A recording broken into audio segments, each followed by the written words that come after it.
Hey, it's Maria here from GoalieTrainingPro.com, and we're on to the next part of our bottoms-up training sequence series. Last time we talked about the knee. This time we're going to talk about the hip. And when we did talk about the knee, we mentioned how really the hip and the knee work together. It's hard to sort of weed out these joints and say, well, this one does this and this one does that. They all really work together, but I'm trying to help you get a better understanding of what movements and actions each joint is responsible for. The hip is a crazy one because it does all sorts of things. We talked about the knee being a hinge joint. The hip is a ball and socket joint. So it has all kinds of degrees of freedom. So let me show you what the motions of the hip are. So the hip can flex, it can extend, but it only has about 20 degrees of pure hip extension. So sometimes people get their leg way back there, but it's really coming from their lumbar spine. They're extending their low back, so we want to be really careful of that. Our hip extension is only about to there. Then we can abduct, moving away from the midline. We can adduct, crossing the midline. We can rotate, so I'm rotating my pelvis on my hip, or we can rotate the hip within the pelvis. That's internal and external rotation. So you can see how there's lots and lots of movement available at the hip, and sometimes with movement comes issues of stability, although the hip is a pretty deep ball and socket joint. But you think also of the shoulder, which is another ball and socket joint where people get impingement and things like that. The same can go from the hip. So as you're doing any of your stretching, of your exercises, I want you to keep in mind that you shouldn't have pinching in your hip.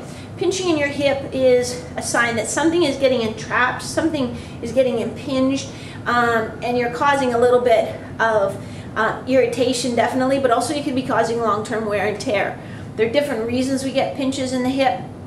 Sometimes it could be because we're a little too tight in a certain muscle, or the joint capsule itself is tight and you need a physio to get in there and help you kind of release that tissue.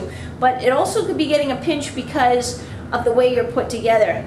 Not everybody's socket is made to fit the ball precisely. So it's amazing any of us work at all the way we're put together. But sometimes, you know, if you have a socket that kind of has little sharp edges or comes around a little too far, then that femur will butt into it and cause pinching. Or sometimes on the other side of it, you could have a ball that has a little bony prominence that it drives into the socket. So a couple different kinds of impingement: cam impingement, pincer impingement, but you don't want to be forcing those movements. So if, for example, you try to do a body weight squat and you feel like you get stuck and maybe you feel a pinch in your hips, don't be trying to force yourself down there. Go see a good physiotherapist, a good sport physiotherapist, get an assessment from them, and they should be able to point you in the right direction. And if they do think it is maybe a bony impingement, then they can refer you on to a sport medicine doctor who maybe want to do some imaging and see what's actually going on there. So in our segment where we talked about the knee, we talked about the fact that the butterfly doesn't actually come from the knee joint. It's not a knee movement, it's a hip movement, and it's hip internal rotation. So one of the exercises that I like to use for this one is just a prone hip internal rotation. So I've got my knees bent to 90 degrees. I keep my knees right close together. Let me move back a little bit. And then I just pull my feet apart like that. And you should get at least a 90-degree angle. But this is an exercise that you can even use as a little stretch. So I just hold for 3 seconds and relax. I hold for 3 seconds and I relax. Now, beyond just the flexibility of the hips, you know, a lot of you tend to get really tunnel vision on just working the flexibility, making those adductors long, you know, trying to get into that splits position. But really, the flexibility is only one part of the equation. Yes, you need flexibility, but you also need control and you need stability, especially in those lengthened positions, because that's where injuries happen a lot. On those, you know, sort of rapid lengthening of the muscle, that's when you'll get a tweak if you don't have the control, the stability in those ranges. So again, we want to go deep into the joint, look at the stabilizing muscles, and see, hey, are these stabilizing muscles working well? Lots of us do the training to get our big muscles working well, but we need to go deep inside. So the first thing, the little test or evaluation I want you to try is hugging your knee right up to your chest, but staying tall. So you might even want to do it with your back against the wall just to keep you honest. And then you're going to let go of that knee, and it should stay right up there. So you can see that it's sort of level with the bottom of my rib cage. It needs to be higher than hip level. There are a couple different muscles that flex the hip. One brings your hip or your thigh to about parallel, and then the other one is responsible for bringing it up there. So if you hug your knee up and when you let go it drops to there, you know that that deep hip flexor is not working so well.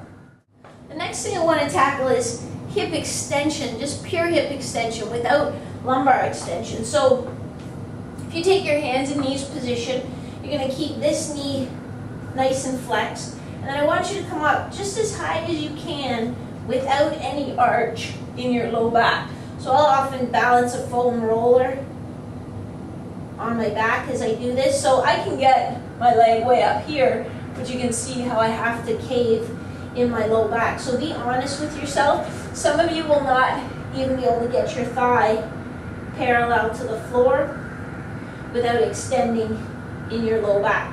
So that tells you two things. Probably it tells you the most that you're pretty tight in your hip flexors, so you need to stretch those out a little more. But also it helps you get a sense of how well you can use your glutes to extend your hip. A couple other ones I think are really worth doing. Sideline abduction. So these ones kind of look like they're from a 70s workout video. But if you point your toe down a bit and have it sort of level with your heel, and then just come up, pause for 3 seconds, and come down, and do about 15 like that, you'll probably get pretty fatigued on the outside. So that will be a little wake-up call for you. And then the other one, there are two ways we can do it. One is just to bring this knee up and then lift the bottom leg straight up, and be careful because you'll want to bring it forward a little bit to use different muscles. So that's one way to do it, and some of you will even struggle with that. It'll be hard to lift it off the ground, keeping your knee straight. You'll want to kind of bend your knee and do something funny like that. Then the advanced version is to have your other leg above and just come up straight up to touch. So I hope that's given you a little better understanding of how the hip works and how you use it when you're on the ice. This is Maria from GoalieTrainingPro.com, where my goal is to help 11,000 goalies win more games with fewer injuries, even if you don't know how awesome you can be. Have a great day.